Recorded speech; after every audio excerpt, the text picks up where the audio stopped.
And we have here, we'll talk about the scores here. 1 and 3. So we have Temple up 61-53 and UAB of 47-6. So 60-52 and Little Rock on Celsius, Missouri State with 22 seconds left. And Canisius 30-36 on that, 35 on that, or 9-3 to go.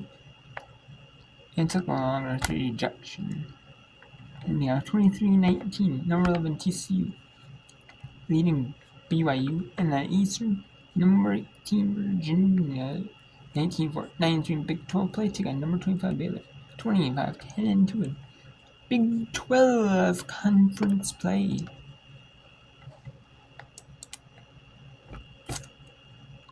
And let's go back to Southeast Missouri at Little Rock. See if Little Rock can close out. Little Rock needs this win. Little Rock definitely needs a win because they want to get to third. They want to not have to play a top 8. They don't want to be in the 4 or 5 where they play. It's them Southern Union. They don't want to be in that little margin. You know, they want to have a where they only play a tough team in the 3 seed, where they only play a top team in the semi. You know, one of the top 2, one of the top teams that's with them. They don't want to have to play a top team till the semis. You know, so one of the top teams that are contending for like the NCAA, the OVC championship, or even like the other tournaments, like the not the WBIT. I mean, the number 1 seed will get the WBIT if they lose, but the WNIT even, like you got the qualifier for the WNIT. Tennessee Eastern, like you got some OVC contenders that could contend for that WNIT title. As well, you got Little Rock. You know, so even maybe in Southern Indiana, some of those teams, you know, could be contending for WNIT spots. Even so, you know, teams. So we'll see. You know. And all these mid majors, they'll take the WNIT spot or the WBIT spot because you know it's room for more games for these teams to be able to play, you know, and grow, you know, and they'll be able to use that postseason experience. They'll be able to use that postseason experience for next season. And you know, it's always good, you know, to use that experience to, you know, contend for, you know, it's not the championship that you're hoping for. You're hoping for like the conference championship, hope for the NCAA tournament. But especially like the small conferences, like you didn't get that. But at least you know you get a chance, you know, to compete for a title. It's not the title you wanted or in the season, you know. But at least you get a chance to compete for one and play more games. That's all you can ask for, you know. And Little Rock goes to 11-4-13 and 11 overall. Southeast Missouri State goes to 4-20, 2-13 in conference play.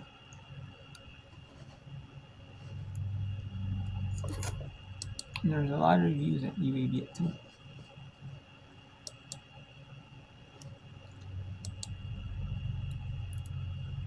And we got $38 Niagara at Canisius.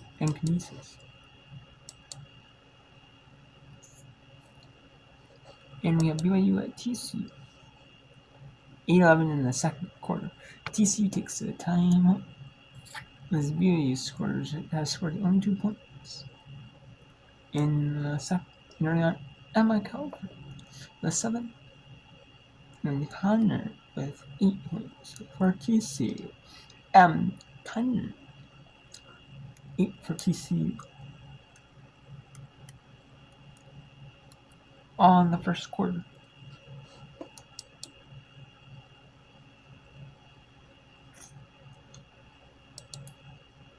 Carter turning the corner. Out to Moffitt. Weathersby, precious seconds ticking away for UAB. It'll have to be Maddie Walsh. She lost it and turned an ankle. Tristan Taylor and Turner, stoppage here for Walsh, who is shaken up. That's tough. And oh no. And she rolled her ankle. Ooh, that is unfortunate right there in that situation. What an unfortunate event. Especially at this routine. Just driving in the layup. Ooh, and then just lost the ball because she rolled her ankle. Ooh, that is unfortunate. Ooh, unfortunate.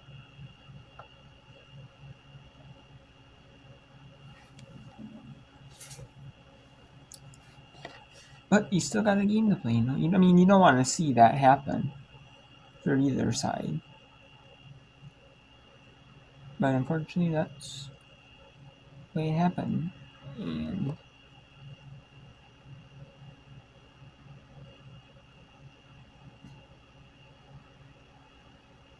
when you got shorthanded, you only got 10 players for UAB, you know?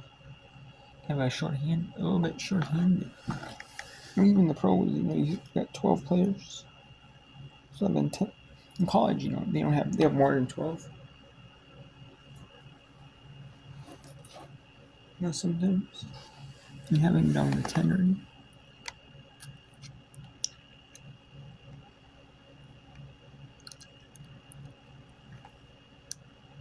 That's kind of an unfortunate situation.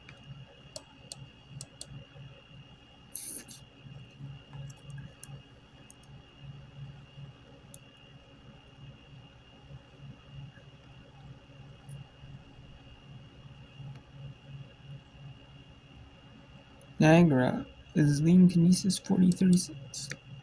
And we have TCU, number 11 TCU at hosting BYU. That's big XI matchup here. Number 11 TCU. 25. BYU 21. Make it 22. In game out, you know, being a freshman in such a gauntlet of a league that the Big 12 is, it's hats off to her. I like her because the games I've seen and one that I called, short-term memory. I mean, she doesn't let a bad shot or a bad play get her down. Gillespie has to jump out. Agnes Eminoku for three. Robertson, no. D. Cantner-Coles over the back. Outstanding officiating crew tonight. Joining the veteran D, Scott Yarborough and Nicole Leone. I think D's probably called more Final Fours and championship games than anybody I know. He's an outstanding official. We've got a great crew here tonight for this Tuesday night game in Fort Worth. Here is Una Jovanovic out of Santa Clara, California, the transfer from Cal State Fullerton. Came into the season saying, I just want to enjoy my final year. Agnes sees the double. Nice ball movement, TCU. Jovanovic with one, gets it off, can't get the shot. Gillespie pulls it away. And that's a great rebound there by Gillespie, because rebounding has been a point of emphasis for BYU and not giving up offensive boards. The lead stays at 3.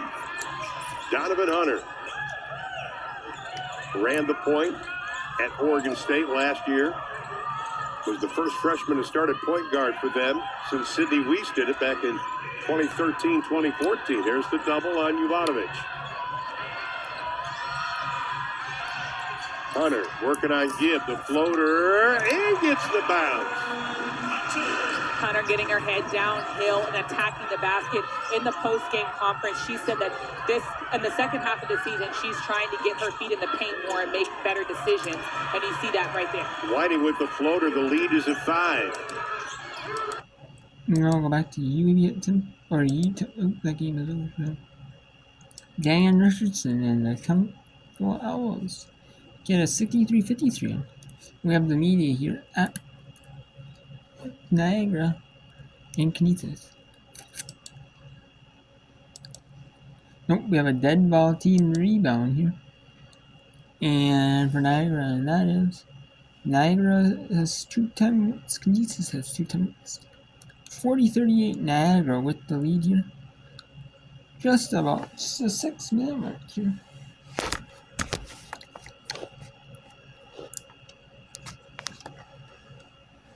And after this, we'll go to Niagara at.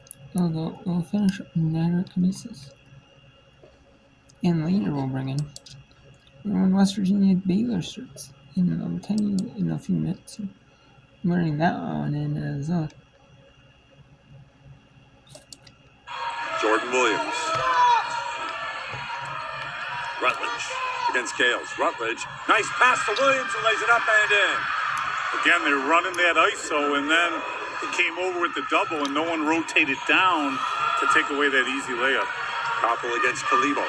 Koppel struggles with a loose ball, and then a foul against Koppel.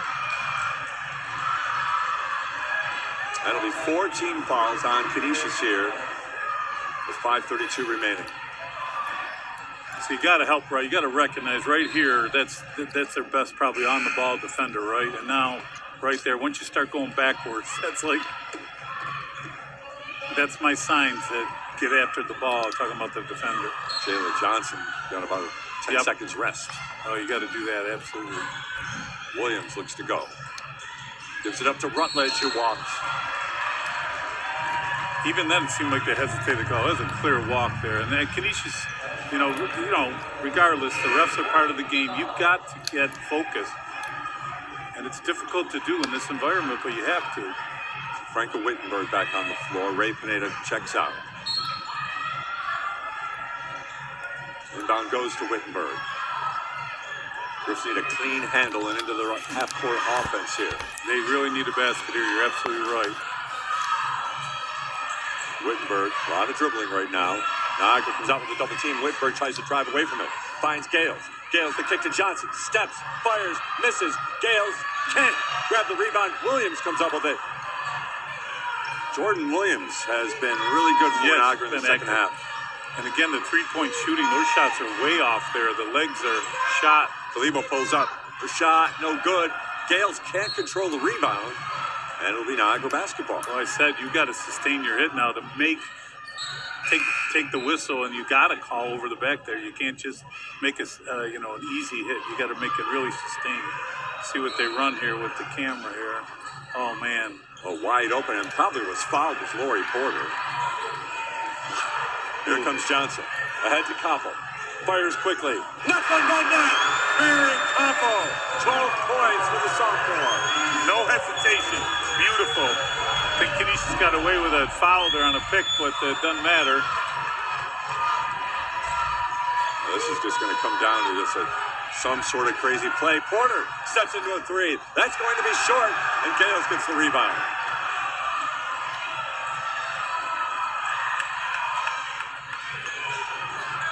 Koppel in the front court. And Koppel picks up the offensive foul. She bumped into Jordan Williams after they handed the ball off. That's a clear charge. That is charge. not insignificant. That is the 15th foul. It's the 4th foul on Mary Koppel. And we're talking about foul shots down to the end. Right now, Niagara has no team fouls. You tell me, is that a foul? She initiated the Niagara player with. Well, the whistle is not working out too well, but again, you got to keep fighting through it. And Rutledge will get called for the walk. And the cheers come from the crowd. I think that's the men's basketball team here at Canisius cheering on the women's team. Well, what I'd like to see is some clean rhythm basketball. People passing and cutting and being allowed to pass and cut, not get fouled on every possession. Wittenberg pushes ahead. Johnson has numbers. Johnson, the kick to the corner. Ray Pineda from three.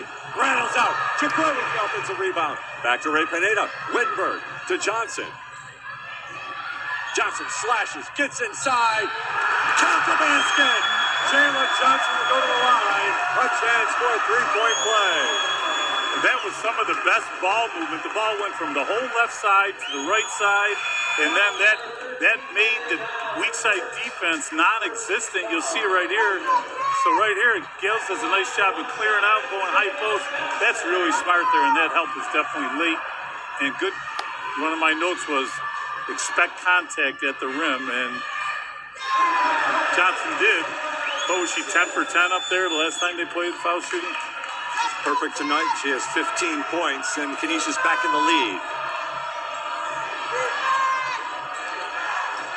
Wow, bodies everywhere. It's an offensive foul against Niagara. Kalibo gets it. Johnson smiles as if she sold the call.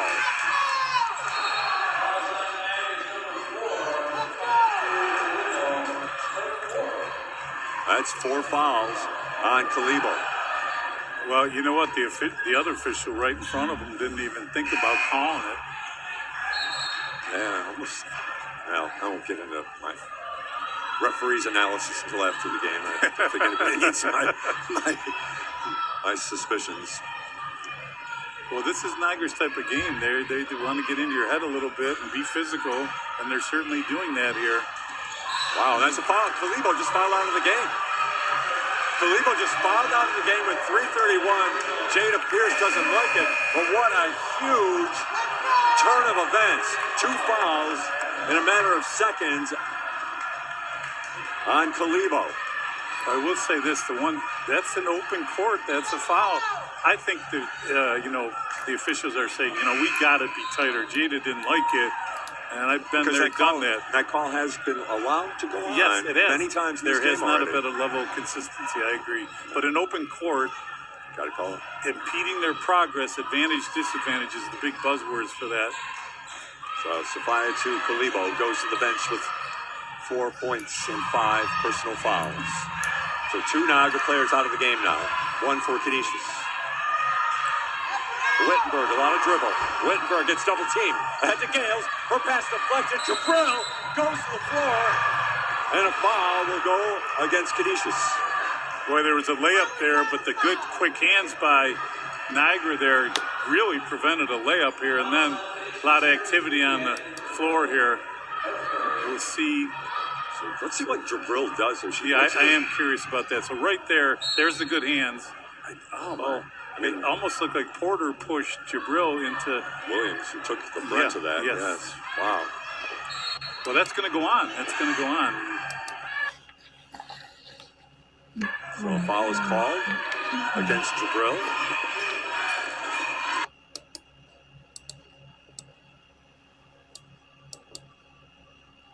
We have BYU at TCU here. In a quick first half. Just about a 40-minute first half here.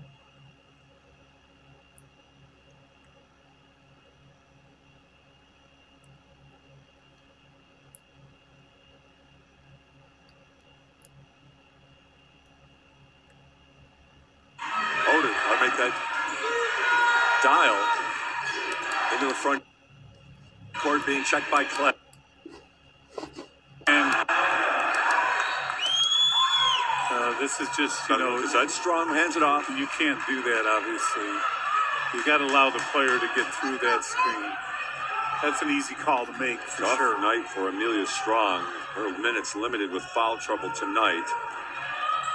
Played about 13 minutes. It's interesting. She was setting that play up, so she knew exactly what she was going to do after she handed that ball off. Whitberg out of control. Turnover, Canisius. Pass ahead to Williams. 2-on-1. Jordan Williams pulls up her shot. Banks home for time. Well, listen, it's plain to see there was a push there on this too. So this is just, either way, it's just getting ridiculous here.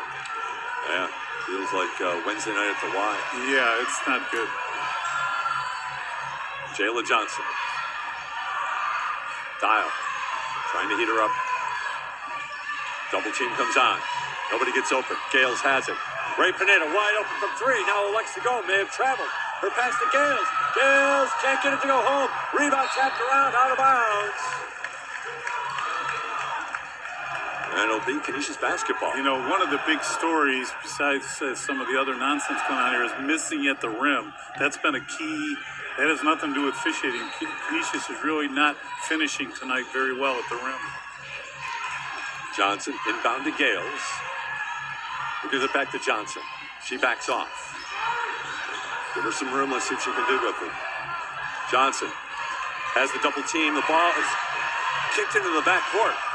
Gales comes up with it. Gales. Shot clock winding down. Gales looks to drive. Runner off glass. No good. Jabril can't put it home. Wow. Still tied at 44. Dial in transition. Can't let her get it open. No, I think they're going to go to her. Rutledge has done pretty good in that.